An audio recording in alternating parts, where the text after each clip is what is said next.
Umbrellas. Ha ha ha! How they laughed that day in the 1790s when a man first walked the streets of London holding an umbrella. Some people got angry and began shouting that to carry such a contraption was ungodly because it defied the heavenly purpose of rain, which is to get us wet.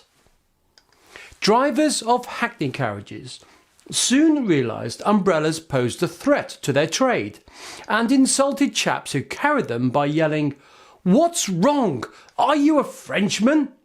It was a grievous insult and still is today, but the umbrella was not to be denied.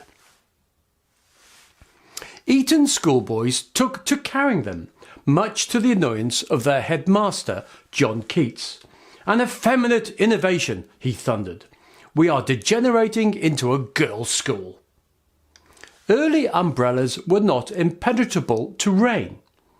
Their coverings of cotton or even silk were coated with oil, varnish or melted wax, which soon cracked.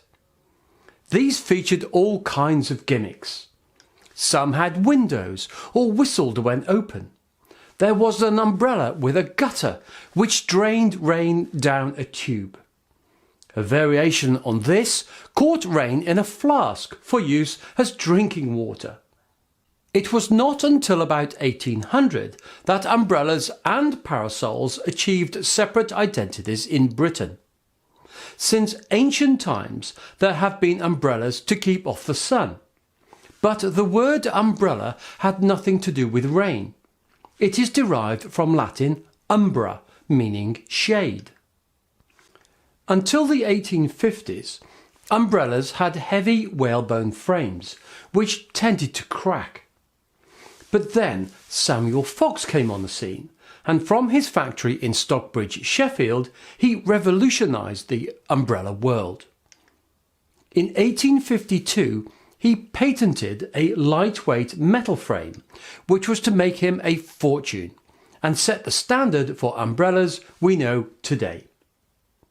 The first umbrellas came to Britain from France, but by the time of the Battle of Waterloo in 1815, it was the French who were laughing at the British for using them.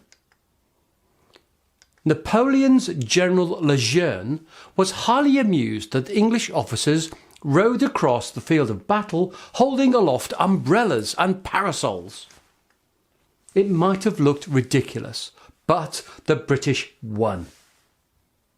That was not the only instance of umbrellas being used by the British Army. The British Major Digby Tatham Water, veteran of World War I and a commander of a parachute brigade during World War II, always carried an umbrella into battle. This not only provided some British humour in otherwise very serious and frightening circumstances, but was also used by the brave Major to fight the Germans. Once he disabled a German tank by pushing the umbrella through the observation slit and wounding the driver in the eye. Some collectors believe that now is a perfect time to start collecting antique umbrellas and parasols, as they are reckoned to be underpriced, a situation which could easily change if more people get the idea of collecting them. Parasol styles seemed to change every few months in the 19th century, so there are plenty to choose from. Beautiful parasols made in Victorian times can be bought for as little as £30 to £100. But even a rare Georgian umbrella with carved ivory grip might be unlikely to exceed £500 at an auction. Drivers of hackney carriages soon realised umbrellas posed a threat to their trade and insulted chaps who carried them by yelling, "What's wrong? Are you a Frenchman?"